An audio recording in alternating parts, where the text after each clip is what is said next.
تو اسی طرح سے بنو خزاعہ جو ہے وہ حضور اکرم صلی اللہ علیہ وسلم سے انہوں نے دوستی کر لی۔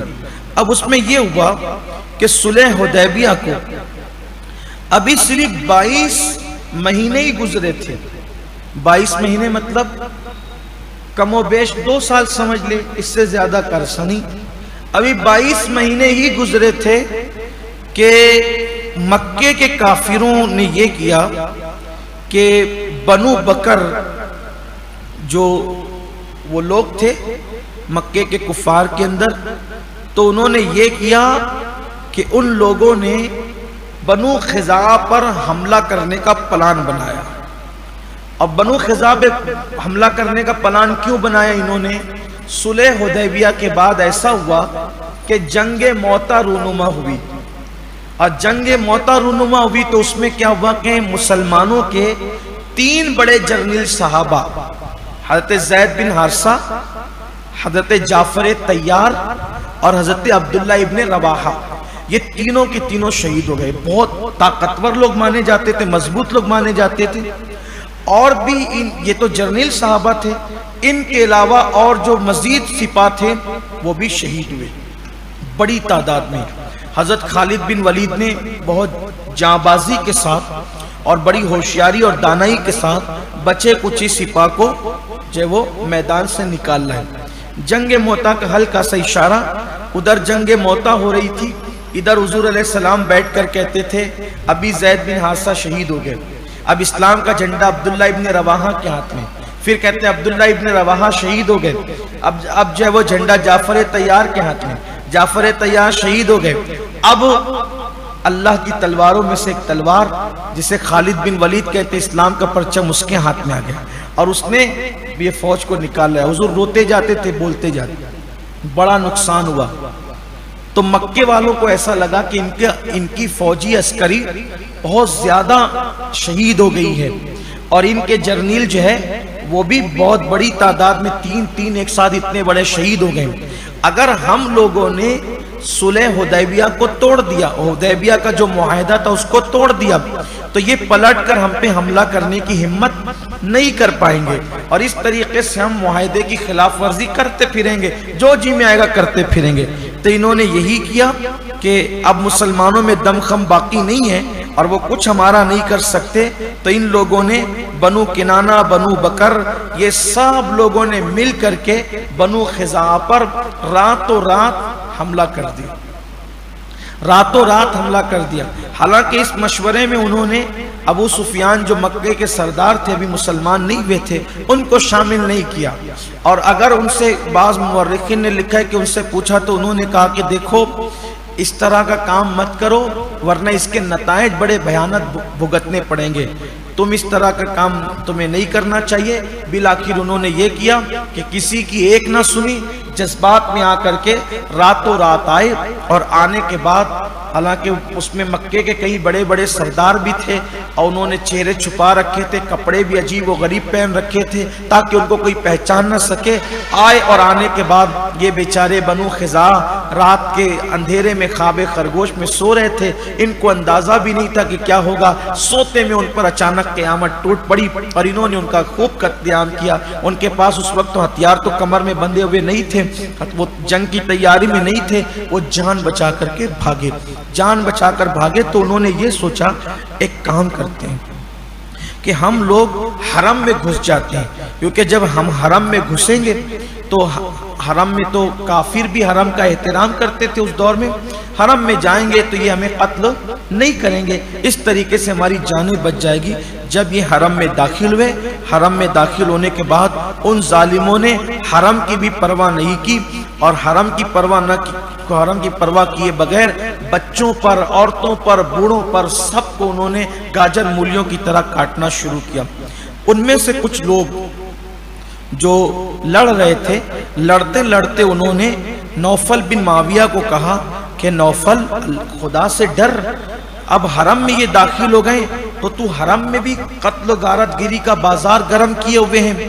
تو اس مغرور شخص نے یہ کہا کہ آج کوئی خدا نہیں ہے روئے زمین پر، معاذ اللہ، آج کوئی خدا نہیں ہے، اے بنو بکر تم حرم میں لوگوں کا مال چراتے ہو، اس وقت تو تمہیں خدا نظر نہیں آتا، اور آج تم دشمن کے انتقام اور بدلہ لینے کا وقت آیا ہے اور تمہیں خدا یاد آ رہا ہے۔ کہا سستی مت کرو، کاٹو ان کو جتنا کاٹ سکتے ہو۔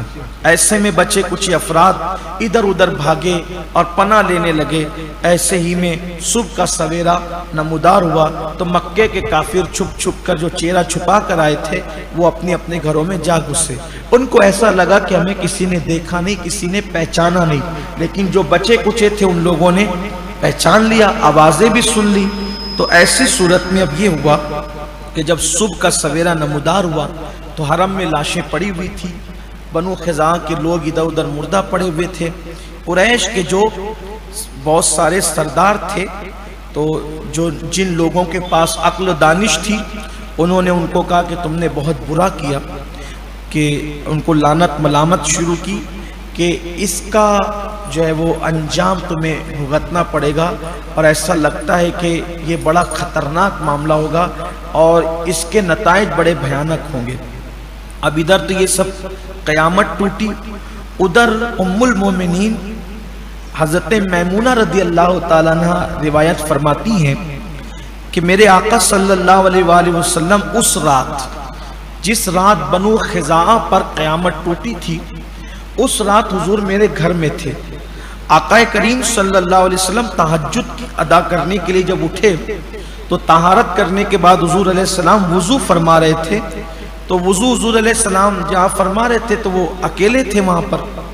اچانک میں نے سنا لبیک لبیک لبیک کی آواز حضور بلند کر رہے ہیں، اور پھر کہتے ہیں نصرتا نصرتا نصرتا، یعنی میں حاضر ہوں، میں حاضر ہوں، تمہاری مدد کی گئی، تمہاری مدد کی گئی، تمہاری مدد کی گئی۔ تو جب حضور اکرم صلی اللہ علیہ وآلہ وسلم وضو کر کے وضو خانے سے باہر تشریف لائے تو میں نے عرض کیا یا رسول اللہ کیا وہاں کوئی موجود تھا وضو خانے میں؟ آپ کسی سے بات کر رہے تھے، گفتگو کر رہے تھے؟ میں نے جب وہ نصرتا اور لبیک کے الفاظ سنے کہ تمہاری مدد کی گئی اور میں حاضر ہوں، حضور آپ کس سے بات کر رہے تھے؟ کیا کوئی اندر موجود تھا؟ آقا نے فرمایا نہیں، کوئی موجود نہیں تھا، البتہ بنی کعب کا رجز خان مجھ سے فریاد کر رہا تھا۔ دیکھو مکے میں فریاد ہو رہی ہے اور جواب مدینے میں دیا جا رہا ہے، یہ ظاہری زندگی کے احوال ہیں۔ تو فرمایا کہ مجھے فریاد کی جا رہی تھی اور میں اس کا جواب دے رہا تھا کہ بنو خزاعہ پر بنو بکر نے حملہ کر دیا، مکے کے کافروں نے حملہ کر دیا، اور وہ مجھ سے فریاد کر رہے تھے کہ یا رسول اللہ آپ ہماری مدد فرمائیں، ہمیں حرم کے اندر قتل کر دیا گیا۔ تو میں نے ان کو جواب دیا لبیک لبیک نصرتا نصرتا، میں حاضر ہوں اور تمہاری مدد کی گئی۔ اب یہ تو ام المومنین حضرت میمونہ اور حضور کے درمیان ہی کی بات تھی، پھر وہ بات وہیں پر اب کسی کو بتائی نہیں گئی۔ ام المومنین فرماتی کہ 3 دن تک کے پھر انتظار ہوتا رہا کہ مکے سے کوئی قاصد آئے گا، تو ایسے میں پھر 3 دن کے بعد یعنی تیسرے دن فجر کی نماز کے بعد اللہ کے حبیب علیہ الصلوۃ والتسلیم اپنے صحابہ کے درمیان بیٹھے ہوئے تھے۔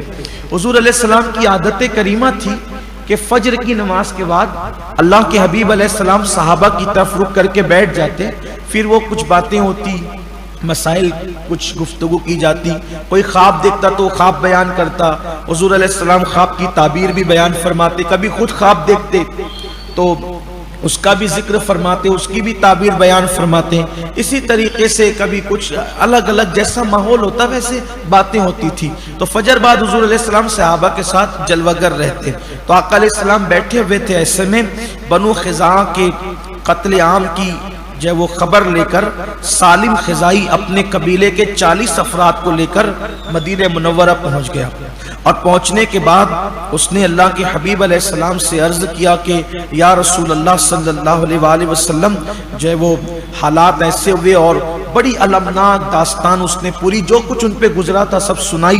آقا علیہ السلام اپنے جانثاروں کے ساتھ بیٹھے تھے، اور جب اس نے وہ داستان سنائی تو سب کی آنکھیں نم ہو گئی کہ آپ کے حلیف اور آپ کے دوستوں کے ساتھ جو وہ یہ سلوک کیا گیا۔ بعد میں اس نے ایک قصیدہ لکھ کر کے لایا تھا، اسی جو وہ داستان پر، تو انہوں نے پھر جو ہے وہ اس کو پورا پڑھ کر کے سنایا۔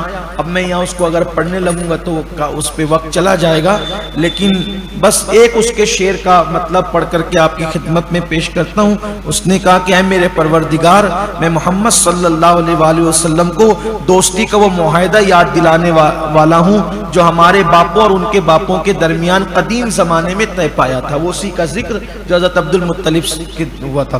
پھر بہرحال جب وہ ساری گفتگو کر چکا اور وہ اپنی داستان رنج و علم سنا چکا، تو اللہ کے حبیب صلی اللہ علیہ وآلہ وسلم کا چہرہ اقدس جو ہے وہ جلال کے اندر اور غضب کے اندر جو وہ ایسا جو وہ سرخ ہو گیا، اور آقا کریم صلی اللہ علیہ وآلہ وسلم نے فرمایا کہ تمہاری ضرور مدد کی جائے گی اور تمہاری جلد مدد کی جائے گی، اور وہ بھی ایسے لشکر کے ذریعے سے مدد کی جائے گی کہ اس کو وہ سمندر کی طرح ٹھاٹے مار رہا ہوگا اور مکے والے اب اس کو روک نہیں سکیں گے۔ تو آقا کریم صلی اللہ علیہ وآلہ وسلم نے جب یہ بات فرمائی تو اس وقت جب یہ گفتگو ہو رہی تھی تو ایک بادل کا ٹکڑا آیا اور وہ گرجا۔ جب وہ بادل کا ٹکڑا گرجا تو اللہ کے حبیب علیہ السلام نے فرمایا کہ اے میرے صحابہ تمہیں مبارک ہو، یہ بادل کا ٹکڑا گرج کر کے ہمیں فتح کی خوشخبری سنا رہا ہے۔ پھر اس کے بعد جو ہے وہ آقا کریم صلی اللہ علیہ وآلہ وسلم نے ابھی یہ بات ان سے کی، اب یہ لوگوں کو رخصت کیا۔ ادھر یہ ہوا کہ بنو خزاعہ کا وفد جو ہے ادھر روانہ ہوا، اور ادھر جو ہے وہ بنو بکر اور قریش کو پتہ چلا کہ وہ لوگ پتہ نہیں کہاں گئے۔ تو ابو سفیان بڑے ہوشیار تھے، تو انہوں نے کہا کہ اس سے پہلے کہ وہ اپنی بات جا کر کے پہنچائیں اور حضور ناراض ہو جائیں، تو ہم یہ کریں کہ اپنا کوئی آدمی بھیجیں اور حضور سے امان طلب کریں۔ ابھی ان کے درمیان یہ سب باتیں ہو رہی تھی تو 3 دن کے اندر دوڑتے بھاگتے پہنچ بھی گئے۔ تو آقا کریم صلی اللہ علیہ وآلہ وسلم نے یہ کیا کہ اللہ کے حبیب علیہ السلام نے اپنا ایک قاصد بھیجا مکے کی طرف کہ ایک فریق کی تو بات ہم نے سن لی، ایک فریق کی بات تو سن لی، دوسرے فریق کی بات بھی ہمیں سننا چاہیے، تب کوئی فیصلہ کرنا ہے۔ حالانکہ حضور کی نظر میں سب معاملہ تھا، لیکن فیصلے ظاہری طور پہ حضور علیہ السلام ثبوت کے بات کیا کرتے تھے۔ تو اللہ کے حبیب علیہ السلام نے اپنا ایک قاصد بھیجا، اس قاصد سے فرمایا کہ جاؤ، اور وہ خط کا مضمون یہ تھا کہ ہمیں پتا چلا ہے کہ حرم کی تم نے پامالی کی اور حرم کے اندر تم نے ایسا ایسا ظلم کیا، اب تمہارے سامنے 3 چیزیں، 3 شرطیں۔ دیکھو کتنی صلح کی بات حضور نے کی۔ فرمایا کہ تم نے تو اپنا معاہدہ توڑ ہی دیا ہے، لیکن اب ہماری طرف سے 3 شرطیں، تینوں میں سے کوئی ایک منظور کرو۔ نمبر 1، جو تم نے بنو خزاعہ کا قتل کیا ہے، جتنے لوگوں کا، ان سب کی دیت ادا کرو، یعنی ان کا خون بہا ادا کرو تم۔ نمبر 2، بنو نفاسہ سے جن لوگوں نے یہ کام کیا ہے ان سے اپنی دوستی ختم کر دو، 2 ہوگی۔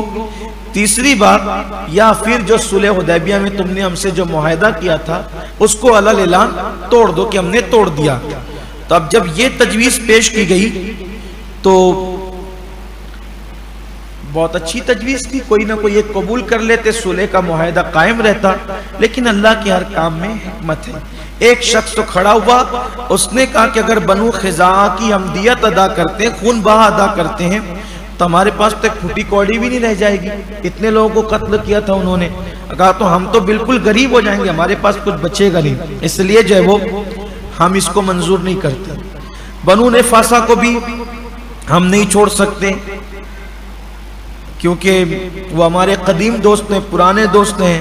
ہاں البتہ ہم حدیبیہ میں جو ہم نے صلح کیا تھا، ہم اس معاہدے کو کل عدم قرار دیتے ہیں اور توڑ دیتے ہیں۔ قاصد نے یہ سنا، سن کر کے قاصد نے کہا ٹھیک ہے، اب میں جا کر کے بات بتا دیتا ہوں۔ قاصد ادھر لوٹا، جیسے یہ ادھر لوٹا قاصد، تب ان کو یہ خوف ہوا کہ بھئی یہ تو بہت بڑا کام، آپ لوگوں نے کام بگاڑ دیا۔ تب ابو سفیان نے کہا کہ بھئی تم نے کام بگاڑ دیا ہے، بہت بڑا مسئلہ ہوگا، تم نے حدیبیہ کا معاہدہ کیوں توڑا ہمارے بغیر پوچھے، تم نے یہ نہیں کرنا چاہیے تھا۔ تو پھر بہرحال یہ ہوا کہ اب لوگوں نے کہا کہ اب ایک کام کرو، آپ بہت ہوشیار چالاک آدمی ہو، آپ کسی کے بھی پاس جاتے ہو تو اس کو آپ زیر کر لیتے ہو، اپنی ہموار کر لیتے ہو، اپنی رائے کے مطابق کر لیتے ہو۔ تو ابو سفیان کو کہا کہ تم ہی جاؤ اور جا کر محمد عربی صلی اللہ علیہ وآلہ وسلم سے ملاقات کرو۔ جب تم حضور سے ملاقات کرو گے تو حضور سے کہنا کہ میں معاہدے کی تجدید کے لیے آیا ہوں، کیونکہ جب صلح حدیبیہ ہو رہا تھا، حدیبیہ کا معاہدہ ہو رہا تھا، اس وقت میں مسجد میں موجود نہیں تھا۔ ابو سفیان جلدی سے دوڑتے بھاگتے، المختصر یہ کہ مدینہ منورہ آئے۔ جیسے ہی مدینہ منورہ آئے انہوں نے سوچا ایک کام کرتے ہیں کہ سب سے پہلے اپنی بیٹی کے گھر چلتے ہیں، بیٹی کے گھر جاتے ہیں، وہیں قیام کریں گے، وہیں رکیں گے۔ تو ابو سفیان سیدھا آئے حضرت ام حبیبہ کے گھر۔ یہ جو ام حبیبہ ہیں یہ ابو سفیان کی سگی بیٹی ہے اور حضور اکرم صلی اللہ علیہ وآلہ وسلم کے نکاح میں تھی۔ جیسے ان کے گھر میں انہوں نے قدم رکھا، حضور علیہ السلام کا بستر بچھا ہوا تھا، تو انہوں نے جیسے ہی ابو سفیان کو آتے دیکھا جلدی سے بستر لپیٹ کر ایک کنارے کر دیا۔ ابو سفیان نے کہا میری بچی، کیا یہ بستر میرے لائق نہیں ہے یا میں اس بستر کے لائق نہیں ہوں؟ تو حضرت ام حبیبہ نے بغیر کسی جھجک کے جواب دیا، ابو سفیان تو میرا باپ ضرور ہے لیکن تو مشرک اور ناپاک ہے، اور یہ میرے نبی کا پاک بستر ہے، ایک ناپاک کو میں پاک بستر پہ بیٹھنے نہیں دوں گی۔ بیٹی کا یہ جواب سن کر تو ہکا بکا رہ گئے ابو سفیان۔ ابو سفیان نے کہا بیٹی جب سے تم مجھ سے جدا ہوئی ہے تو نے شر کا راستہ اختیار کر لیا ہے۔ فرمایا ابو سفیان میں نے شر کا راستہ اختیار نہیں کیا، الحمدللہ مجھے اسلام کی دولت نصیب ہوئی اور میں اللہ نے مجھے خیر کی توفیق عطا فرمائی۔ مجھے حیرت اور افسوس ہے تو مکے کا سردار، اتنا عقل مند، اتنا زیرک اور ایسے فہم کا مالک آدمی ہے، تو ابھی بھی بتوں کی عبادت میں لگا ہوا ہے، تو ابھی بھی بے جان بتوں کی عبادت کرتا ہے۔ تمہیں تو اب تک کے مسلمان ہو جانا چاہیے تھا اسلام کی حقانیت کو دیکھ کر کے۔ بہرحال بیٹی کی طرف سے بڑی مایوسی ہوئی تو اٹھ کر کے ابو سفیان مسجد میں آئے تو حضور اکرم صلی اللہ علیہ وسلم سے ملاقات ہوئی۔ آقا کریم علیہ السلام سے عرض کیا کہ اے محمد روح فدا صلی اللہ علیہ وآلہ وسلم، میں جو حدیبیہ کا معاہدہ ہو رہا تھا اس وقت میں موجود نہیں تھا، تو میں یہ چاہتا ہوں کہ اس کی تجدید کروں، اپنی غیر حاضری کا اس کا ازالہ کروں، تو آپ کی بارگاہ میں آ کر کے میں اس کی تجدید کرتا ہوں اور چاہتا ہوں کہ اس کی مدت میں آپ اضافہ فرما دیں۔ تو آقا کریم علیہ السلام نے فرمایا تم محض یہاں اسی لیے آئے ہو؟ اس نے عرض کیا جی ہاں میں اسی لیے آیا ہوں کہ معاہدے کی کوئی خلاف ورزی اگر ہوئی ہے یا آپ کو ایسا لگتا ہے کہ کسی نے کیا ہے تو میں اس کی تجدید چاہتا ہوں اور پھر سے اس میں مدت بڑھانا چاہتا ہوں۔ حضور علیہ السلام نے فرمایا کوئی جواب نہیں دیا۔ اللہ کے رسول علیہ السلام چپ رہے، کوئی جواب اللہ کے حبیب علیہ السلام نے نہیں دی۔ پھر اس نے دوبارہ وہی بات کی ابو سفیان نے، پھر حضور اکرم صلی اللہ علیہ وسلم نے کوئی جواب نہیں دیا۔ جب حضور نے کوئی جواب نہیں دیا ابو سفیان سمجھ گئے بات بگڑ گئی ہے۔ تو ابو سفیان کے سب سے چونکہ رشتہ داری بھی تھی، پرانے تعلقات بھی تھے، سبھی مکے کے لوگ تھے، زیادہ تر مہاجرین تو سبھی مکہ کے تھے جو مدینہ شریف آئے تھے۔ وہ سیدھا صدیق اکبر کے پاس گیا اور آ کر ابو سفیان کہنے لگے کہ ابو بکر ایک کام کرو، آپ ہمیں امان دے دو، اللہ کے رسول سے تو میں مایوس ہو چکا ہوں، آپ ہمیں امان دے دو۔ صدیق اکبر نے کہا میری پناہ اور میری امان حضور کی امان کے تابع ہیں، جس کو حضور امان نہ دے میں اس کو امان نہیں دے سکتا۔ جب یہ بات سنی تو وہاں سے ناکام ہوئے، پھر آئے فاروق اعظم کے پاس، وہ تو فاروق اعظم تھے۔ فاروق اعظم کو کہا کہ بھئی تم امان دے دو، تو آپ نے فرمایا کیا تم یہ مجھ سے توقع رکھتے ہو کہ بارگاہ رسالت میں تمہاری سفارش میں کروں گا؟ حضرت فاروق اعظم کا جواب تو ایسے ہی رہتا تھا کافروں کے لیے کہ میں تمہاری سفارش کروں گا۔ فرمایا اللہ کی قسم اگر ایک چونٹی کو بھی میں نے تم سے لڑتے دیکھا تو میں اس چونٹی کی مدد کروں گا۔ تم کیا سمجھتے میں تمہاری مدد کروں گا؟ چونٹی بھی اگر تمہاری مخالف ہوگی تو میں اس چونٹی کی مدد کروں گا۔ اور فرمایا کہ تو معاہدہ کرنے کے لیے اور وہ اس کی وہ بڑھانے کے لیے آیا ہے، واللہ وہ ٹکڑے ٹکڑے تم نے کر دیا اور تم نے اس معاہدے کے ٹکڑے ٹکڑے کیا، اللہ تعالیٰ تمہارے ٹکڑے ٹکڑے کرے گا۔ اور جو وعدہ ٹوٹ چکا ہے میں تو دعا کرتا ہوں جو وعدہ ٹوٹ چکا ہے اللہ کرے وہ کبھی نہ جڑے اور تم کو اس کی سزا ملے۔ یہاں سے اتنی تلخ سنا تو پھر اس کے بعد ابو سفیان جو ہے سیدھا اٹھ کر حضرت عثمان غنی کے پاس، عثمان غنی کے پاس آگے کہتے ہیں کہ تم تو میرے بڑے قریبی رشتہ دار ہو، مہربانی کرو معاہدے کی تجدید کرا دو۔ تو حضرت عثمان غنی نے کہا کہ میری پناہ اللہ کے رسول کی پناہ کے تابع ہیں، ہم لوگ حضور کے آگے نہیں جا سکتے، جس کو حضور پناہ نہ دیں اس کو میں بھی پناہ نہیں دے سکتا۔ پھر وہاں سے اٹھ کر کے مولا کائنات کے پاس، مولا کائنات سے کہنے لگے کہ آپ تو میرے چچا کے بیٹے ہو، بڑے قریبی رشتہ دار ہو، آپ چلیں اور آپ کی بات حضور نہیں کاٹتے تو حضور کی بارگاہ میں چل کے میری سفارش کر دیں۔ تو آپ نے جواب دیا، ابو سفیان اللہ تیرا بھلا کرے، جب اللہ کے رسول کسی بات کا فیصلہ کر لیتے ہیں تو ہم میں کسی کی مجال نہیں ہے کہ اس میں مداخلت کریں، اس میں ہم کوئی مداخلت نہیں کر سکتے، اس لیے معاہدہ تم نے توڑ دیا ہے، اب اس کی مدت میں اضافہ نہیں ہو سکتا۔ پھر ابو سفیان کے تجارتی تعلقات مدینے کے انصار سے تھے، تو ان کے سردار سعد ابن عبادہ کے پاس گئے، کہا کہ بھئی تم امن و امان کا اعلان کر دو تو تمہارے اعلان کی لاج رکھیں گے حضور، تو کم سے کم یہ معاہدہ تو نہیں ٹوٹے گا۔ سعد ابن عبادہ نے کہا جس کو میرے نبی پناہ نہ دے ان میں سے ہم کسی کو پناہ نہیں دے سکتے۔ جب سب طرف سے گھوم گھما کر ابو سفیان مایوس ہو گئے تو آخری میں سیدہ طیبہ طاہرہ فاطمۃ الزہرا کے مکان کی طرف رخ کیا اور کہا یہ کہ حضور کی بیٹی ہے۔ تو سیدہ کی بارگاہ میں کہا فاطمہ آپ ایک کام کرو، حضور کی لخت جگر ہو، آپ امن و امان کا اعلان کر دو، آپ اعلان امن و امان کا کر دو گی تو امن و امان ہو جائے گا، جھگڑا فساد ختم ہو جائے گا۔ حضرت سیدہ فاطمہ نے فرمایا میں پردہ نشین خاتون ہوں، مجھے کیا حق پہنچتا ہے کہ میں امن و امان کا اعلان کروں، عورتوں کو تو اس معاملات میں مداخلت کرنے کا کوئی اختیار ہی نہیں ہے، تو آپ جاؤ اور میرا یہ کام نہیں ہے۔ تب ابو سفیان نے کہا آپ اپنے بیٹے حسن کو کہہ دیں، امام حسن کی عمر اتنی چھوٹی تھی اس وقت کہ آپ گھٹنوں کے بل چلتے تھے۔ دیکھو اللہ تعالیٰ نے مکے والوں کو پہلے ان کا کیا ٹھاٹ باٹ تھا اور پھر اللہ تعالیٰ نے کیا دین ان کو کیسے دکھائے۔ حالانکہ اسلام لانے سے پہلے کی بات ہے، میں کوئی توہین نہیں کر رہا ہوں، جو لوگ بعد میں ایمان لے آئے ان سب کا احترام ہم پر لازم اور واجب ہے، لیکن میں بتا رہا ہوں کہ کنڈیشن کیا ہوئی مکے والوں کی کہ آخر میں جب کسی نے نہیں سنی تو ایک ایسے چھوٹے شہزادے جو گھٹنوں کے بل چلتے تھے ان کی طرف احتیاج ہوئی اور کہا کہ فاطمہ یہ تمہارا بیٹا ہے، اس کو کہہ دو کہ یہ اعلان کر دے امن و امان کا۔ آپ نے فرمایا یہ چھوٹا بچہ ہے اور یہ ابھی گھٹنوں کے بل چلتا ہے، یہ کیسے اعلان کرے گا؟ کہ اگر یہ اعلان کر دے گا تو قیامت تک اس کی سرداری اور اس کا نام رہے گا۔ آپ نے فرمایا جائیں آپ، ہمارے اندر اتنی طاقت نہیں ہے کہ حضور جس سے منہ پھیر لیں ہم اس کو امان دیں، ہم امان نہیں دے سکتے، آپ جائیے۔ پھر جب چاروں طرف سے مایوسی ہوئی تو یہ پریشان ہوئے تو مولا کائنات نے فرمایا ایک کام کرو، میں تم کو ایک مشورہ دیتا ہوں، تم خود ہی حضور کے دربار میں جاؤ اور امن و امان کا اعلان کر دو، تم خود ہی کہہ دو کہ ہم امن و امان کا اعلان کرتے، کہ اس سے کیا ہوگا، کہ اس سے ہوگا کچھ نہیں، تم جس کام کے لیے آؤ تمہارا وہ کام ہو جائے گا کہ تم کر دو، بس آئے تھے جو کام کے لیے کر کے چلے جاؤ، تمہیں کوئی فائدہ نہیں ہوگا کیونکہ تم معاہدہ توڑ چکے ہو، تم معاہدہ توڑ چکے ہو، اب تمہیں کوئی فائدہ ہونے والا نہیں ہے اور تم نے بہت بڑا معاملہ کیا۔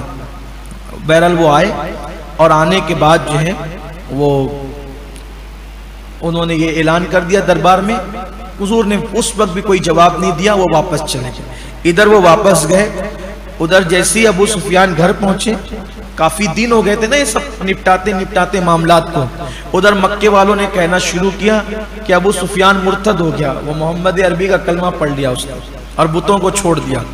ادھر جیسے ہی گھر پہنچے تو ان کی بیوی ہندہ، انہوں نے کہا کہ آپ کی قوم تو آپ کو مرتد کہہ رہی ہے، الگ الگ قسم کے الزامات لگا رہی ہے آپ پر کہ آپ نے محمد عربی کا دین قبول کر لیا، مرتد ہو گئے۔ ابو سفیان نے رات کی بات سنی تو سننے کے بعد پھر بیوی نے کہا اچھا کیا خبر لائے ہو؟ تو کہا کہ کسی نے میری بات نہیں سنی اور کوئی میری بات سننے کے لیے تیار نہ تھا، اور غصے میں آ کر کے کہا کہ تم نے تو کبھی جو ہے وہ کوئی بھلائی کا کام کیا ہی نہیں ہے، تو تم کہاں بھلائی کا کام کرو۔ مزاج میں تھوڑا یعنی کہ جلال تھا، سردار کی بیٹی تھی، سردار کی بیوی تھی، جب کافروں کا دور تھا اس کے والد جو ہے وہ مکے کے سرداروں میں تھا، عتبہ جو مارا گیا بدر کے میدان میں۔ اور کہا کہ تو نے تو ایسا کوئی کام کبھی کیا ہی نہیں ہے۔ بہرحال اس طرح کی باتیں ہوئی۔ پھر ابو سفیان صبح کو اٹھے، پہلے ایک جانور لیا، لے جا کر بتوں کے پاس ذبح کیا، ان کا خون پتھروں پہ ملا۔ یہ سب کرنے کی وجہ یہ تھی تاکہ بتا دے مکے والوں کو کہ بھئی میں مسلمان نہیں ہوا ہوں، میں تمہارا ہی ہوں۔ پھر اس کے بعد المختصر یہ کہ پھر قوم آئی تو پوچھا کہ کیا ہوا، تو پھر انہوں نے بتایا کہ کسی نے مجھے پناہ کی بات نہیں کی، اور پھر جو ہے مجھے ایسا لگتا ہے کہ جو معاہدہ تم نے توڑا ہے اب وہ جڑ نہیں سکتا، اور کوئی معاملہ اب بننے والا نہیں ہے، اب تم نقصان اٹھانے کے لیے جیسا کیا تھا ویسا بھرنے کے لیے تیار رہو۔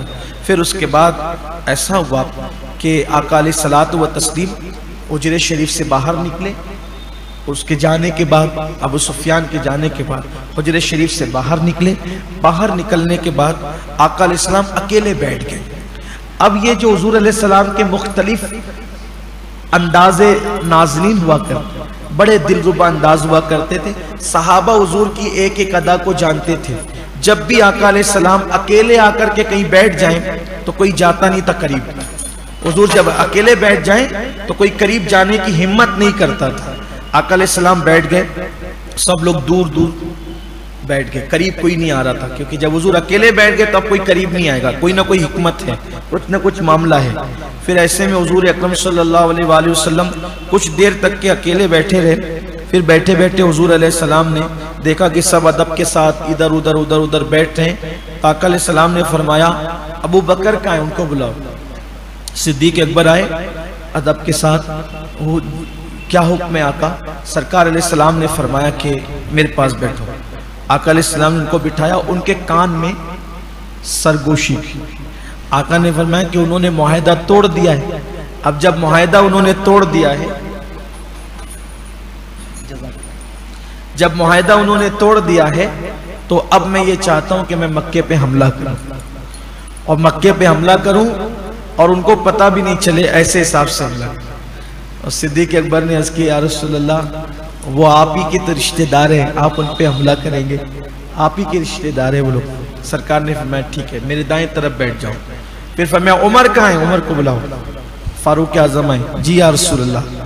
آقا نے فرمایا وہی بات کہ میرا دل یہ چاہتا ہے کہ انہوں نے معاہدہ توڑ دیا تب میں ان پہ حملہ کرنا چاہتا ہوں، اور ایسے حساب سے اپنے حملہ کریں گے کہ ان کو پتہ بھی نہ چلے۔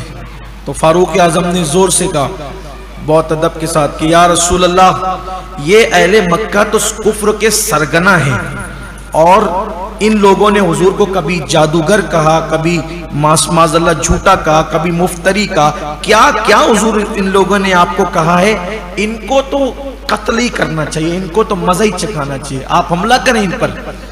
زور سے کہا، اس کو آواز کو سب نے سنا۔ حضور علیہ السلام نے کہا کہ چلو تو بائیں طرف بیٹھ جاؤ۔ پھر اللہ کے حبیب علیہ السلام نے صحابہ کرام کو قریب بلا کے فرمایا یہ جو تمہارا بھائی ہے نا ابو بکر، یہ ابراہیم خلیل اللہ کی طرح گھی، جیسے ابراہیم خلیل اللہ گھی سے زیادہ نرم تھے، ویسی ابو بکر جو ہے وہ اللہ کے معاملے میں گھی سے زیادہ نرم ہے۔ میں نے اس سے مشورہ کیا تو یہ کہتا ہے کہ یا رسول اللہ وہ تو آپ کے رشتہ دار ہیں، آپ ان پہ کیا حملہ کریں گے؟ لیکن جب میں نے عمر سے مشورہ کیا تو عمر نوح علیہ السلام کی طرح اللہ کے معاملے میں پتھر سے بھی زیادہ سخت ہے، تو عمر نے یہ کہا کہ نہیں تو جنگ تو ہونی چاہیے، تیاری ہونی چاہیے۔ تو اس وقت تو عمر کا مشورہ مانا گیا اور ہم جو ہے اب مکے والوں پر چڑھائی کریں۔ لیکن حضور علیہ السلام نے پھر ہاتھ اٹھا دیے اور فرمایا اس کی خبر کسی کو نہیں ہونا چاہیے، اور اللہ سے بھی دعا کی اللہ مکے والوں کو اندھا بہرا گونگا کر دے ہمارے معاملے میں، کہ ہماری آنے کی خبر ان کو ہونی ہی نہیں چاہیے۔ ایسے میں اللہ کے حبیب علیہ السلام نے فرمایا کہ اب سب اپنے اپنے ہتھیار تیار کرو۔ پھر اللہ کے حبیب علیہ السلام نے فرمایا جاؤ مدینے کے ارد گرد اعلان کر دو کہ جو اللہ اور رسول پر ایمان رکھتا ہے وہ سب مدینہ منورہ پہنچو۔ اللہ کے حبیب سب کو بلا رہے ہیں، سب مدینہ منورہ پہنچے۔ اب سارے دیہات کے صحابہ مدینہ منورہ، سب مدینہ منورہ، اب مدینہ شریف کے اندر لشکر تیار ہو رہا ہے۔ ایسے میں ایک بدری صحابی حضرت حاتب ابن ابی بلتہ، انہوں نے خط لکھا، خط کا مضمون یہ تھا کہ اللہ کے رسول تم پر حملہ کرنے کے لیے متوجہ ہوئے، اے مکہ والو اللہ کے رسول تم پہ حملہ کرنے کے لیے متوجہ ہوئے ہیں، اور آپ کے ساتھ لشکر رات کی مانند ہے اور سیلاب کی طرح روا دواں ہے، اور میں قسم کھا کے کہتا ہوں اگر حضور تنہا بھی تم پر چڑھائی کریں تو اللہ تعالیٰ اپنے رسول کی مدد فرماتا ہے اور وہ اپنے وعدے کو پورا فرماتا ہے، بے شک اللہ تعالیٰ ہی اپنے نبی کا مددگار اور دوست ہے۔ انہوں نے مکہ والوں کو خط لکھا اور ایک عورت کو اس کو دیا، کہا کہ لے جا چپکے سے مکے والوں کو دے دینا۔ اب ادھر حضور یہ چاہتے تھے کہ کسی کو پتہ نہ چلے، مکے والوں کو ہم اچانک میں جا کر گھیریں۔ اب یہ خط جیسے ہی چلا تو آقا علیہ السلام نے مولا کائنات زبیر ابن عوام اور مقداد ابن اسود ان تینوں کو فرمایا کہ جاؤ، ایک عورت ہے وہ جو ہے مقام خاک ایک مقام ہے وہاں پر تمہیں ملے گی، اور وہ خط لے جا رہی مکہ والوں کو، اس سے وہ خط لے کر آؤ، اس کو بھی پکڑ کے لاؤ۔ چونکہ مدینہ منورہ کے تمام راستوں پر چوکی بٹھا دی تھی، پیرے بٹھا دی تھی، کوئی آئے گا نہیں کوئی جائے گا نہیں۔ تو وہ عورت اتنی ہوشیار تھی کہ وہ پگڈنڈیوں کے راستے سے نکلی، اور جب وہ وہاں پر پہنچی تو یہ تینوں مل گئے۔ مولا کائنات نے خط کہاں ہے بتا؟ اس نے کہا میرے پاس کوئی خط نہیں ہے۔ ان لوگوں نے اس کو چیک کیا، کوئی خط ملا نہیں۔ مولا کائنات نے کہا واللہ میں نے کبھی رسول اللہ سے جھوٹ بات نہیں سنی، جب میرے آقا نے کہا کہ خط اس کے پاس ہے تو اس کے پاس خط ہے۔ پھر اس سے فرمایا خط دے ورنہ میں تجھے ننگا کر کے تیری تلاشی لوں گا، کیونکہ میرا نبی کبھی جھوٹ نہیں بول سکتا، خط بتا۔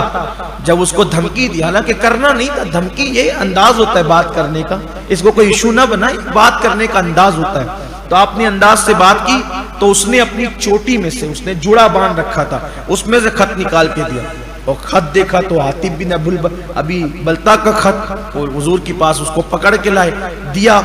اب جب جیسے خط دیا، خط کھولا، نام تھا حاتب بن ابی بلتا کا۔ سرکار نے فرمایا بلاؤ حاتب بن ابی بلتا کو بلاؤ۔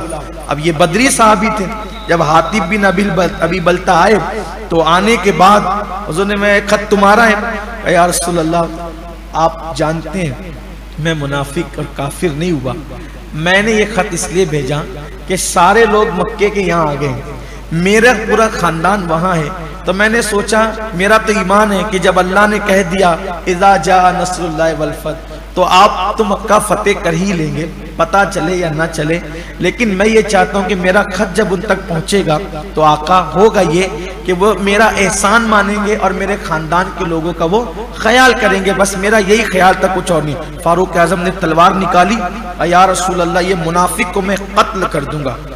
آقا نے فرمایا عمر یہ منافق کیسے ہو سکتا ہے، یہ مومن ہے، مومن، یہ صحیح کہہ رہا ہے، اس کی بات مانو۔ اس نے اپنے خاندان والوں کے لیے ایسا کیا ہے کیونکہ جو بدر میں آئے تھے اللہ تعالیٰ نے ان سے کیا فرمایا، اعملوا ما شئتم قد غفرت لکم۔ اللہ تعالیٰ نے فرمایا کہ اعملوا ما شئتم قد غفرت لکم، کہ اب تم جو چاہے کرو، بدر والو جو چاہے کرو، اللہ تعالیٰ نے تمہاری مغفرت فرمایا۔ جو بدر میں آیا وہ مغفرت یافتہ، یہ منافق نہیں ہو سکتا۔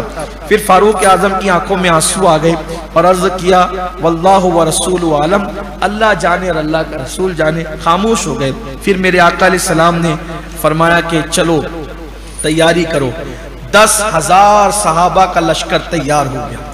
اب میں اس کو شارٹ کرتا ہوں، ٹائم اب ہمارے پاس مختصر ہے، 10 سے 15 منٹ میں گفتگو ہم سمیٹتے ہیں، ورنہ تفصیل بہت ہے اس کی، اگر آپ تفصیلات میں جائیں گے تو۔ حالانکہ میں تو یہی چاہتا ہوں کہ چونکہ اس سال کرونا کی وجہ سے مدینہ منورہ حاضری اس سال بھی نہیں ہو سکی، تو ان دنوں چونکہ میں آپ کے درمیان نہیں رہتا ہوں، چاہتا ہوں کہ اسی بہانے سے ہوں، کم نصیبی ہے، حالانکہ وہاں کی بارگاہ کی حاضری بڑی چیز ہے، لیکن یہ بات ہماری نئی نسل تک پہنچ جائیں تو ان کو پتہ چلے کہ صحابہ نے کیسی محنتیں کی اور کیسے کیا ہوا، اور جو الزامات ہے اس کا بھی ازالہ ہو جائے کہ صحابہ پہ جو الزامات لگتے ہیں کہ انہوں نے ظلم کیا، معاذ اللہ حضور پہ الزام لگتا ہے، تو ایسی کوئی بات نہیں، سب جھوٹی باتیں، گڑے ہوئے قصے ہیں۔ صحابہ کرام نے تو ہمیشہ امن ہی کا معاملہ کیا۔ 10,000 صحابہ تیار ہو گئے۔ اس وقت جو ہے وہ اتفاق کی بات دیکھیے کہ ماہ رمضان المبارک کا، رمضان شریف کا مہینہ تھا، اور رمضان شریف کا بھی 10واں روزہ تھا جب مدینہ منورہ سے قافلہ نکلا تھا، اور جنوری کی 1 تاریخ تھی، جنوری کی 1 تاریخ تھی، اور جو وہ عیسوی سنہ تھا 630، یعنی کہ ابھی چل رہے 2021 اور 1 جنوری 630 عیسوی کو قافلہ مدینہ منورہ سے روانہ ہوا. سب لوگ روزے سے تھے. اللہ کے حبیب علیہ السلام نے صحابہ کو فرمایا کہ اب ہم لوگ چونکہ جہاد کے لیے نکلے ہیں تو ایک کام کرو، جس کو روزہ توڑنا ہے وہ روزہ توڑ دو، بعد میں اس کی قضا کر لینا، کیونکہ مجاہد کے لیے روزہ رکھنے کا حکم نہیں ہے. مجاہد روزہ چھوڑ سکتا ہے، اسی طرح مسافر بھی چھوڑ سکتا ہے. تو وہ مجاہد بھی تھے اور مسافر بھی تھے.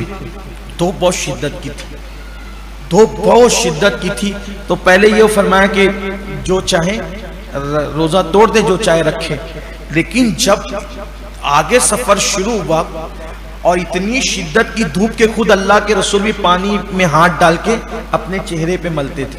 جب حضور علیہ السلام نے اپنے اوپر یہ محسوس فرمایا تو صحابہ تو حضور سے زیادہ طاقتور نہیں تھے، تو صحابہ کی تکلیف یاد آئی تو فرمایا کہ ایک کام کرو، پانی لاؤ. عصر کی نماز کے بعد پانی منگایا اور پھر فرمایا کہ سب لوگ روزہ افطار کر لو، سب روزہ چھوڑ دو، بعد میں اس کی قضا کر لینا. اب صحابہ کشمکش میں تھے کہ عصر کا وقت ہو گیا ہے، تھوڑا اور رکھ لیں. لیکن حضور کو صحابہ کا خیال تھا. آقا نے پانی پیا، پانی پینے کے بعد دائیں جو تھے ان کو دیا، انہوں نے پیا، جو دائیں تھے ان کو دیا، انہوں نے پیا. کچھ لوگوں نے اب بھی سوچا کہ روزہ پورا کر لیتے ہیں. فرمایا کہ اب میرے روزہ افطار کر لینے کے بعد جو افطار نہیں کرے گا وہ نافرمان ہے. پھر جلدی جلدی سب نے افطار کر لیا اور پھر اس کے بعد انہوں نے سفر کی حالت میں آقا نے فرمایا اب روزہ نہیں رکھنا، بعد میں تم اس کی قضا کرنا. پھر اس کے بعد مکے کے قریب پہنچے تو صحابہ تھے ٹوٹل 10,000. آقا نے فرمایا سب اپنا اپنا خیمہ الگ الگ بناؤ. ایک خیمے میں کئی لوگ نہیں رہیں گے. دیکھو میرے آقا بے مثال نبی، بے مثال امام، بے مثال عالم، بے مثال ہر چیز میں بے مثال حسن والے، بے مثال ادائیں والے. جیسے ہر ادا بے مثال ہے ویسے جنگی مہارت میں بھی حضور بے مثال. ان کی طرح کسی کو جنگی مہارت نہیں ہے. آقا علیہ السلام نے فرمایا ایک خیمے میں ایک ہی آدمی رہے گا. اس میں ایک بات یہ بھی ہوئی، بہت خوبصورت سی بات جو مجھے یاد آئی یہاں پر، کہ حضور علیہ السلام جب مکے کے قریب پہنچ رہے تھے تو حضرت عباس ابن عبد المطلب جنہوں نے پہلے اسلام قبول کر لیا تھا، جیسا کہ آپ نے بدر کی جنگ میں سنا ہے، مگر وہ بار بار کہتے تھے حضور میں بھی مکہ چھوڑ کے آ جاؤں گا، میں بھی ہجرت کر لوں گا. تو آقا ان سے کہتے تھے ابھی وہیں رہو، جس دن تم ہجرت کرو گے وہ تمہاری آخری ہجرت رہی، اس کے بعد پھر کوئی ہجرت نہیں کرے گا. یعنی آقا ان سے فرماتے تھے. راستے میں ملے تو آقا نے فرمایا میں نے تمہیں کیا کہا تھا کہ تمہاری آخری ہجرت رہے گی، اب کوئی ہجرت نہیں کرے گا کیونکہ مکہ فتح ہونے والا. آپ کی معلومات میں اس کا مطلب یہ ہے کہ سب سے آخر مہاجر کون ہے؟ حضرت عباس ابن عبد المطلب. یہ حضور کے چچا ہیں، آقا علیہ السلام کے چچاؤں میں سے ایک چچا ہیں. تو بہرحال پھر یہ ہوا کہ آقا علیہ السلام پہنچے مکے کے قریب اور ایک پڑاؤ کے اندر آقا نے میں خیمے لگا اور ہر آدمی اپنے خیمے میں چولہا جلا، خیمے کے باہر چولہا جلائے. اب 10,000 چولہے ایک ساتھ جلیں گے اور 10,000 خیمے ایک ساتھ جنگل میں کیا سما ہوگا. اب یہ سما بندہ ہے. ایسے میں مکے والوں نے ابو سفیان سے کہا ابو سفیان کچھ پتہ نہیں چل رہا ہے حضور کے بارے میں، ذرا کچھ خبر لاؤ، کوئی خبر لاؤ. تو ابو سفیان جیسے ہی آئے خبر لینے کے لیے تو دیکھا تو وہاں تو پورا شہر آباد ہے. کہا رہے یہ اتنا بڑا لشکر، اگر ایک خیمے میں 10 لوگ بھی ہوں گے تو کتنے ہیں؟ یہ اندازہ لگا لیا کہ تو لاکھوں لوگ ہیں. تو یعنی ابو سفیان پریشان. آقا کریم نے فرمایا اے میرے صحابہ یہیں کہیں مجھے ابو سفیان دکھتا ہے، اس کو پکڑ کے لے آؤ، گرفتار کر کے لے آؤ. تو عراق نامی بستی میں ابو سفیان کے ساتھ 2 لوگ اور تھے. صحابہ نے ان کو پکڑ لیا اور پکڑ کر لائے، اور جب پکڑ کر کے لائے تو کہا کہ ابھی جب صبح ہوگی تب لے کر کے جائیں گے. صبح ہوئی، آقا کریم کی بارگاہ میں ابو سفیان کو پیش کیا گیا. اللہ کے حبیب علیہ الصلوۃ والتسلیم نے فرمایا کہ ابو سفیان دیکھو اللہ کا وعدہ سچا ہے، تمہارے جو لات و حبل ہے وہ خدا نہیں ہے، اور آج تمہیں پتہ چل گیا کہ میرے اللہ نے میری مدد فرمائی۔ تو ابو سفیان سے بہت ساری باتیں ہوئی۔ تو ابو سفیان نے کہا کہ اے محمد، کیا آپ مکے پر حملہ کریں گے؟ آقا نے فرمایا ہاں، مکے پہ حملہ کریں گے۔ اور پھر آپ کیا کریں گے؟ آقا نے فرمایا میں وہی کروں گا جو کریم النفس سے انسان کرتا ہے، وہ میرے رشتہ داری ہیں ان سے۔ تو کہا کہ آپ کیا کریں گے، کیسے کریں گے آپ؟ آقا نے فرمایا میں ان کے ساتھ صلہ رحمی سے کام لوں، اگر وہ تلوار نہیں اٹھائیں گے تو ان پہ بھی تلوار نہیں اٹھائی جائے گی۔ تو جو دو لوگ ساتھ میں تھے وہ یہ سن کر کے مسلمان ہو گئے۔ یہ اتنا ستانے والوں کے ساتھ یہ حال۔ تو حضرت عباس ابن عبد المطلب بھی ساتھ میں تھے۔ حضرت عباس نے کہا ابو سفیان تو بھی مسلمان ہو جا، یہ تیرے دو ساتھی مسلمان ہو گئے۔ تو اس نے کہا کہ ابھی رکو۔ پھر حضرت عباس نے کہا آقا یہ نام والا آدمی، یہ نام والا آدمی، اس کا نام لے کے کوئی بڑی بات کہہ دے، ہو سکتا ہے مسلمان ہو جائے۔ تو آقا نے فرمایا ابو سفیان جو تیرے گھر میں داخل ہو جائے گا وہ امان میں ہے۔ کہ میرا گھر تو اتنا سا ہے، کتنے لوگ آئیں گے؟ تو کہا جو حرم میں داخل ہو جائے گا اس کو بھی امان ہے۔ تو کہا حرم بھی بہت بڑا نہیں ہے، لوگ بہت زیادہ ہیں۔ آقا نے فرمایا ٹھیک ہے، جو لوگ اپنے دروازے بند کر لیں گے میں ان کو بھی امان عطا کرتا ہوں۔ ابو سفیان نے کہا ٹھیک، بہت اچھی بات ہے۔ سرکار نے فرمایا ابو سفیان دیکھ اللہ نے تیری نگاہوں کے سامنے سارا معاملہ کر دیا ہے، تو دیکھ رہا ہے حق کیا ہے باطل کیا ہے، مسلمان ہو جا، کلمہ پڑھ لے۔ اس نے کہا کیسے کلمہ پڑھوں گا؟ تو کہا پڑھ اشہد ان لا الہ الا اللہ۔ ابو سفیان نے کہا اشہد ان لا الہ الا اللہ، کہ بول واشہد ان محمد رسول اللہ۔ کرنے یہ نہیں کہوں گا، یہ نہیں کہوں گا، لا الہ الا اللہ کہوں گا، محمد رسول اللہ نہیں کہوں۔ یعنی دیکھو کتنا ان لوگوں کے اندر وہ تھا، معاملہ کیسا سخت تھا، کہ یہ نہیں کہوں گا۔ حضور اسلام نے فرمایا جب تک تم مجھ پہ ایمان نہیں لاؤگے لا الہ الا اللہ تمہارا قبول نہیں ہوگا۔ تو اس نے کہا ٹھیک ہے میں اس پہ ذرا سوچتا ہوں، غور کرتا ہوں۔ سرکار نے فرمایا ٹھیک ہے لے جاؤ اس کو۔ حضرت عباس نے کہا اس کو لے جاؤ۔ یہ باتیں جب ہو رہی تھی، یہ دوسری نشست کی بات ہے، رات کا وقت تھا۔ آقا نے میں لے جاؤ رات کو اس کو اپنے پاس رکھو۔ رات میں رہا، پھر اس کے بعد فجر کا وقت آیا، 10,000 صحابہ، اذان شروع ہو گئی۔ اذان شروع ہو گئی تو کہا یہ لوگ کیا کر رہے ہیں؟ تو کہا یہ اذان ہو رہی ہے، تو اس کے بعد کیا کریں گے؟ کہا یہ نماز پڑھیں گے۔ اب اذان ہوئی، سارے صحابہ دوڑ پڑے حضور کی طرف۔ حضور علیہ السلام وضو کرنے لگے۔ اب وضو کر رہے ہیں تو کوئی پانی لیتا ہے چہرے پہ ملتا ہے، کوئی سینے پہ ملتا ہے، کوئی پی جاتا ہے، دوڑ دوڑ کے کر رہے ہیں۔ ابو سفیان حیران دیکھ کر اور کہنے لگا ابو سفیان کہ میں نے کسی بادشاہ کی اتنی تکریم اور تعظیم ہوتے ہوئے نہیں دیکھی جتنی محمد کے صحابہ محمد عربی کرتے۔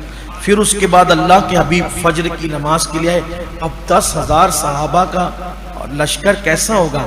سارے صحابہ نے صف بندی کر لی۔ حضور نے کہا اللہ اکبر، سب نے ہاتھ اٹھا دی، سب نے ہاتھ اٹھا دی۔ پھر حضور نے قرات شروع کی، پھر رکوع میں گئے، اللہ اکبر، سب جھک گئے۔ یہ منظر دیکھ کر ابو سفیان کے سینے پر ایک رعب طاری ہوا۔ پھر اللہ کے حبیب صلی اللہ علیہ وآلہ وسلم فجر کے بعد پھر آئے تو آقا کریم صلی اللہ علیہ وسلم نے فرمایا ابو سفیان کیا حال ہے؟ سب کچھ دیکھ دکھا کر ابو سفیان نے کہا کہ میں کلمہ پڑھتا ہوں، لا الہ الا اللہ محمد الرسول اللہ صلی اللہ علیہ وسلم۔ پھر انہوں نے کلمہ پڑھ لیا۔ اب یہاں وضاحت کر دوں کہ کچھ لوگ بہت بے باک ہوتے ہیں، جن صحابہ نے پہلے کلمہ نہیں پڑھا پھر کلمہ پڑھ لیا تو اب ان کو حضور نے معاف کر دیا اور صحابی بنا لیا۔ اب میری اور آپ کی اوقات کیا ہے کہ ان کے اوپر نکتہ چینی کرے؟ چپ رہو، اللہ پہ چھوڑ دو، جو فیصلے اللہ نے کرنا ہے قیامت میں سب دیکھ لیں گے۔ ہماری کیا ضرورت ہے؟ جن سے فجر کی نماز میں اٹھا نہیں جاتا وہ لوگ صحابہ پہ زبان درازیاں کرتے ہیں، جن کو استنجا کی سنتیں نہیں پتا وہ صحابہ پہ زبان درازیاں کرتے ہیں۔ تو ابو سفیان اب مسلمان ہو گئے۔ مسلمان ہونے کے بعد لیکن ابھی بھی ان کے دل و دماغ کے اندر کچھ چیزیں ایسی تھی کہ اسلام ابھی دماغ میں اور دل میں مکمل گھر نہیں کیا تھا۔ تو جب ابو سفیان نے کہا اچھا میں مکہ جاؤں، آقا نے فرمایا آ جاؤ اور جا کے سب چیز بتا دو، کیونکہ اب آ گئے تھے، اب تو سنبھل بھی نہیں سکتے تھے، کسی کو بلا بھی نہیں سکتے تھے۔ پھر سرکار نے جیسے ابو سفیان نکلنے لگے تو سرکار نے فرمایا عباس چچا تم جاؤ، اور جو مکے میں کی طرف جاتے ہوئے جو تنگ گلی آتی نا، تنگ راستہ آتا ہے، وہاں اس کو روک لو اور میرا پورا لشکر دکھاؤ اس کو۔ نماز کا، جماعت کا، وضو کا سب نظام تو وہ دیکھ چکے ہیں، اب کلمہ بھی پڑھ چکے ہیں، چونکہ ان کو وہاں جا کر باتیں کرنی ہے نا، تو وہ منظر دکھانا۔ تو جیسی حضرت عباس چند صحابہ کے ساتھ پیچھے ہو لیے تو وہ تنگ راستہ آیا، تو ابو سفیان نے کہا اچھا کہ تم لوگ پھر دھوکہ کر رہے ہو میرے ساتھ، مجھے قتل کرنا چاہتے ہو؟ حضرت عباس نے کہا نہیں اللہ کے بندے، تم اب کلمہ پڑھ چکے ہو، ہم تمہیں کیا قتل کریں گے، قتل نہیں کرنا چاہتے، ہماری مرضی خواہش یہ ہے کہ ذرا حضور کا لشکر دیکھو۔ تو جو تنگ راستہ تھا وہاں پر ایک پہاڑ تھا، پہاڑ پہ لے کر ابو سفیان کو کھڑے ہو گئے، اور پھر جھنڈے کے ساتھ نوجوان صحابہ جب وہ گزرتے رہے تو ابو سفیان بار بار پوچھتے محمد کہاں ہے، روحی فدا صلی اللہ علیہ وسلم، محمد کہاں ہے؟ حضرت عباس نے کہا ٹھہر نا ابھی تو ذرا رک، دیکھ وہ کس شان سے آتے ہیں۔ ہزاروں صحابہ، 10,000 صحابہ، ہزاروں صحابہ گزرے، یہ ادھر گزر رہے، وہ ادھر گزر، کہا یہ کون سا قبیلہ، یہ فلاں، یہ کون سا، یہ فلاں، ارے یہ تو دشمن تھے نا، بہت پتھر مارتے تھے، کہا میرے نبی کی شان ہی ایسی، دل جیتا اپنا بنایا، سب ان کے ہو گئے، تمہارا کوئی نہیں رہا، کوئی نہیں رہا تمہارا، کہا سب ان کے ہوگا، سب ان کے ہو گئے۔ پھر بعد میں 1,000 صحابہ، 1,000 صحابہ پورے جنگی لباس میں، سر پہ لوہے کی ٹوپیاں، پورے بدن پر زرہ لوہے کا لباس، ہاتھ میں تلواریں، اور سب کے ایک ہاتھ میں تلوار، ایک ہاتھ میں پرچم، بیچ میں حضور کو لے کر چلے آ رہے ہیں۔ معراج کا دولہا کیسا لگتا ہوگا، آمینہ کے لال کی کیا شان ہوگی۔ قل جاء الحق وزهق الباطل ان الباطل کان زہوقا، لوگوں نے دیکھا مکے سے نکلے تھے تو ایک ابو بکر کے ساتھ نکلے تھے، اب مکہ لوٹ رہے ہیں تو 10,000 صحابہ کا لشکر لے کر لوٹ رہے ہیں۔ حق کی فتح ہے، حقانیت کی فتح ہے، دین کی فتح ہے۔ مسلمانوں، دنیا میں کفر کی گنڈا گردی دیکھ کر کبھی مایوس نہیں ہونا، ہر ہجرت کے بعد فتح مکہ کا پیغام ہے، ہر ہجرت کے بعد فتح مکہ کا پیغام ہے۔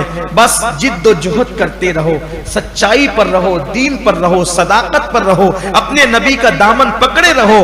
پھر 1,000 صحابہ کے جلوں کے اندر حضور آتے ہیں، لیکن قربان آنے کا انداز کیسا ہے، وہ تو سب مجاہدین ہیں، ان کے تو سب کے سینے تنے ہوئے ہیں، ہاتھوں میں تلواریں اور ہاتھوں میں پرچم ہیں، لیکن حضور علیہ السلام نے ایک سیاہ کپڑا امامے کی شکل میں اپنے سر پہ باندھ رکھا ہے، اور سر اتنا جھکا ہوا ہے کہ اونٹ کے کجاوے کو سر لگتا ہے۔ یہ منظر دیکھ کر ابو سفیان کہتے ہیں عباس تیرا بھتیجا تو بادشاہ ہو گیا۔ حضرت عباس نے پھر کہا چپ رہے، وہ بادشاہ نہیں ہے، وہ اللہ کے نبی ہیں، وہ اللہ کے رسول ہیں، اور اللہ کا وعدہ سچ ہو کر رہا۔ بالاختصار جب چل رہے تھے تو ایک پرچم جو تھا، ایک پرچم انصار کے ایک سردار حضرت سعد ابن عبادہ کے ہاتھ میں تھا۔ تو جو صحابہ ابو سفیان کو پہاڑ پہ دیکھتے تھے نا تو وہ تھوڑا ڈراتے تھے اس کو۔ تو سعد ابن عبادہ جب آئے تو ابھی چونکہ 10,000 صحابہ تھے، سب کو پتہ تھوڑی چلا تھا کہ وہ مسلمان ہو گئے، تو جو آتا تھا وہ تلوار دکھا کے اور دھمکاتا تھا۔ تو جیسے ہی سعد ابن عبادہ آئے تو دیکھا ابو سفیان کو، کیونکہ ہر جنگ میں ابو سفیان تھے، بہت آگے آگے تھے، ہر جنگ میں، بدر میں، احد میں، خندق میں، ہر جگہ ہی وہ آگے آگے تھے، ایک بھی جنگ ان سے چھوٹی نہیں تھی، سردار تھے ان کے۔ تو جیسے ہی دیکھا نا تو کہا الیوم یوم الملحمہ، آج تو خون ریزی کا دن ہے، مکے میں خون بہے گا، بدلہ لیا جائے گا۔ تو دھمکی دے کر کے سعد ابن عبادہ گئے۔ تو اس کے بعد جب حضور آئے تو ابو سفیان نے ہاتھ دیا رکیں، حضور رک گئے۔ کیا کہتے ابو سفیان؟ کہا کیا سعد صحیح کہہ رہا تھا؟ آقا نے فرمایا کیا کہا؟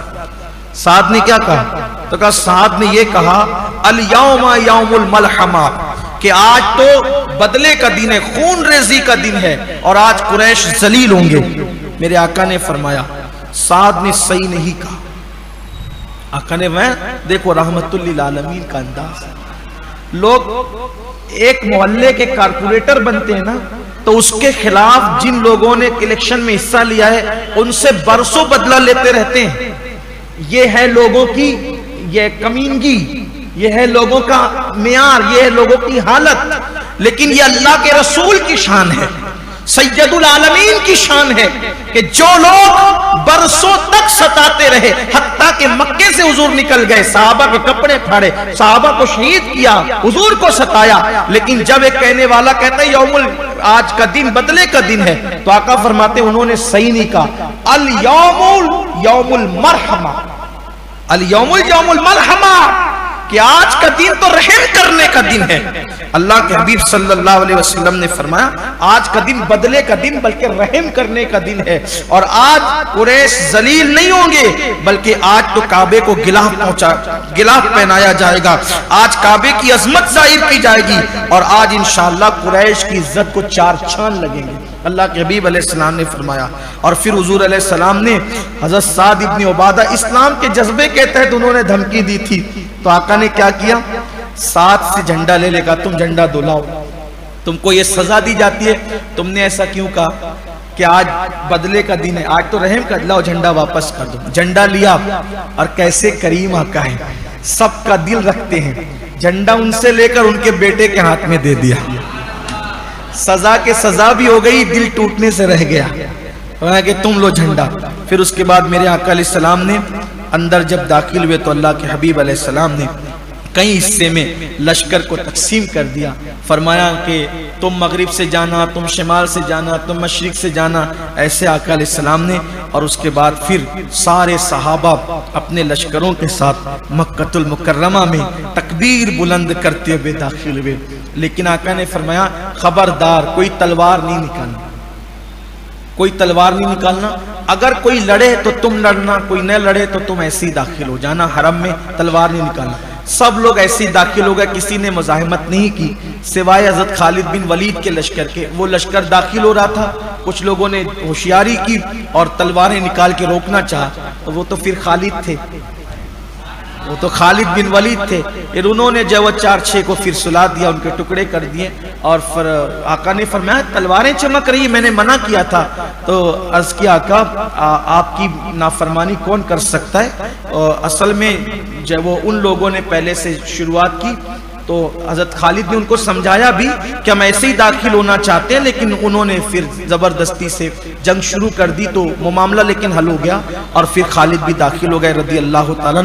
پھر میرے آقا علیہ الصلوۃ والتسلیم مکہ المکرمہ کے اندر داخل ہوئے اور سیدھا حرم میں آئے. اور حرم میں آنے کے بعد حضور نے پھر خود تکبیر بلند فرمائی. ایسی تکبیر کے ساتھ پھر صحابہ نے آواز لگائی کہ مکے کی پوری وادی گونج گئی. اور پھر میرے آقا علیہ السلام نے فرمایا قل جاء الحق وزهق الباطل ان الباطل كان زهوقا. اونٹنی پر میرے آقا علیہ السلام نے طواف شروع کیا. جب طواف شروع کیا سب دیکھ رہے تھے. ابو سفیان کہتے تھے عباس تیرا بھتیجا بادشاہ بن گیا. پھر کہا وہ بادشاہ نہیں ہے، وہ اللہ کا نبی ہے. ارے دیکھ تیرے لات و عبل نے تیری مدد نہیں کی، لیکن محمد کے خدا نے اس کی مدد کی اور وہ غالب آ گئے. پھر اس کے بعد میرے آقا نے کعبے کا طواف جب وہ شروع کیا، آقا نے سب کو خاموش کرایا اور پھر کعبے کا طواف ہوا. پھر میرے آقا صلی اللہ علیہ وسلم نے فرمایا کہاں ہے عثمان بن طلحہ؟ عثمان بن طلحہ کو پکڑ کے لایا گیا. آقا نے فرمایا دروازہ کھولو. جی یا رسول اللہ. آقا نے فرمایا پہلے دروازہ نہیں کھولتے تھے نا حضور کے لیے، میں دروازہ کھولو. دروازہ آقا علیہ السلام کے لیے کھولا گیا. حضور اندر داخل ہوئے 2 صحابہ کے ساتھ. حضرت بلال تھے اور آقا کریم صلی اللہ علیہ وآلہ وسلم کے ساتھ ایک صحابی اور تھے. اس طرح 3 صحابہ کے ساتھ حضور اندر داخل ہوئے. اور داخل ہونے کے بعد اندر بھی تصویریں بنی ہوئی تھی، اس تصویر کو زعفران کے ذریعے سے حضور نے جو وہ چھپا دیا. اور پھر جو اوپر بت رکھے تھے حضور نے عصا کا اشارہ کرتے کرتے ان بتوں کو جو ہے وہ توڑ دیا اور فرماتے جاتے تھے قل جاء الحق وزهق الباطل ان الباطل كان زهوقا. اس طرح مکہ فتح ہوا اور اللہ کے حبیب علیہ السلام کے ہاتھوں پر کم و بیش جو وہ مکے کے اکثر لوگوں نے اسلام قبول کر لیا۔ کچھ لوگ بھاگ گئے تھے، اب جو بھاگ گئے تھے ان کو بھی میرے آقا علیہ السلام نے پناہ دی اور بعد میں انہوں نے بھی اسلام قبول کیا۔ اکرمہ ابن ابو جہل کے بیٹے اکرمہ نے بھی اسلام قبول کیا، اور اس کے بعد ابو لہب کے 2 بیٹوں نے اسلام قبول کیا۔ اسی طرح وحشی امیر حمزہ کے قاتل نے اسلام قبول کیا۔ اسی طرح ہندا جو ابو سفیان کی بیوی تھی جنہوں نے حضرت امیر حمزہ کا کلیجہ چبایا تھا، انہوں نے اسلام قبول کیا۔ ان کا اسلام قبول کرنے کا تھوڑا سا میں ایک اشارہ دے دیتا ہوں، تھوڑا ان کا ذہن سمجھ میں آئے گا کہ کیسی ذہن کی خاتون تھی یہ اور کتنی ذہین عورت تھی۔ جب یہ آئی نا تو انہوں نے ڈر کے مارے جو ہے اپنے چہرے پر نقاب ڈال لیا تھا، پردہ ڈال دیا تھا۔ تو آئی تو حضور اکرم صلی اللہ علیہ وسلم نے جو وہ عورتوں کو بیعت کیا۔ بیعت کرنے کے بعد حضور علیہ السلام نے فرمایا تو توبہ کرو، سب نے توبہ کیا۔ پھر اس کے بعد جو آقا نے فرمایا کہو کہ تم لوگ زنا نہیں کرو گے، سب لوگ کہو کہ تم زنا نہیں کرو گے۔ تو ہندا نے کہا کہ آزاد عورتیں بھی زنا کرتی ہے دنیا میں؟ حیرت ہوئی ان کو، آزاد عورتیں بھی ایسا کرتی ہیں؟ تو آقا نے فرمایا ہاں۔ پھر اس کے بعد کہو کہ تم لوگ چوری نہیں کرو۔ تو کہا کہ میں تو اپنے شوہر کی جیب میں سے جب وہ خرچہ مجھے کم دیتے تھے تو چرا چرا کر کے جمع کرتی تھی، لیکن اس وقت تو مجھے معلوم نہیں تھا کہ شوہر کی جیب سے چرا سکتے ہیں کہ نہیں چرا سکتے، لیکن میں وہ چرا لیتی تھی، مگر اب ایسا نہیں کروں گی۔ ابو سفیان کھڑے ہوئے تھے، کہا ٹھیک ہے تم نے جتنا چرایا میں نے سب معاف کر دیا۔ پھر اس کے بعد میرے آقا علیہ السلام نے فرمایا بولو کہ تم اپنے بچوں کو قتل نہیں کرو گی؟ تو سب کہتی تھی ہاں قتل نہیں کریں۔ پھر ہندا نے کہا کہ ہم نے تو اپنے بچوں کو پیدا کیا، پال پوس کر بڑا کیا، اور بدر کے میدان میں تم نے زندہ کس کو چھوڑا؟ تم نے تو ہمارے سارے بچے قتل کر دیے۔ یہ بات سن کر فاروق اعظم کو ایسی ہنسی آئی کہ آپ ہنستے ہنستے لوٹ پوٹ ہو گئے۔ ہندا کی یہ بات سن کر فاروق اعظم ہنستے ہنستے لوٹ پوٹ ہو گئے کہ اور اس کے بعد پھر جو ہے وہ آقا علیہ السلام نے بھی مسکرا دیا اور پھر پہچانا حضور نے، اچھا تم عتبہ کی بیٹی ہندا تم ہی ہو؟ کیونکہ ایسی بات تو وہی کر سکتی تھی، کہا عتبہ کی بیٹی ہندا، تو ہاں میں ہی ہوں۔ پھر آقا علیہ السلام نے فرمایا کہ جھوٹ نہیں بولنا، کسی پہ الزام نہیں لگانا۔ تو پھر انہوں نے کہا کہ یا رسول اللہ صلی اللہ علیہ وسلم آپ تو سراپا ہدایت اور مکارم اخلاق کی تعلیم دیتے ہیں۔ پھر آقا نے فرمایا بولو تم لوگ سب اس بات پر بیعت کرو کہ میری نافرمانی نہیں کرو گی۔ تو پھر ہندائی نے جواب دیا کہ یا رسول اللہ اب تو ہم آپ کے مطیع اور فرما بردار ہو کر کے آ گئے ہیں، اب تو ہم آپ کی نافرمانی کا تصور بھی نہیں کر سکتے۔ اور بیعت کر کے گھر میں گئی، اور گھر میں جانے کے بعد جو بت تھا اس کو جو ہے وہ کڑھاڑا نکالا اور چورا چورا کر کے کہا اب تک میں تیرے دھوکے میں تھی اور آج پتا چل گیا کہ محمد کا رب سچا ہے، تم سب جھوٹے ہو، ہم تمہارے پیچھے پڑے رہے۔ اس کے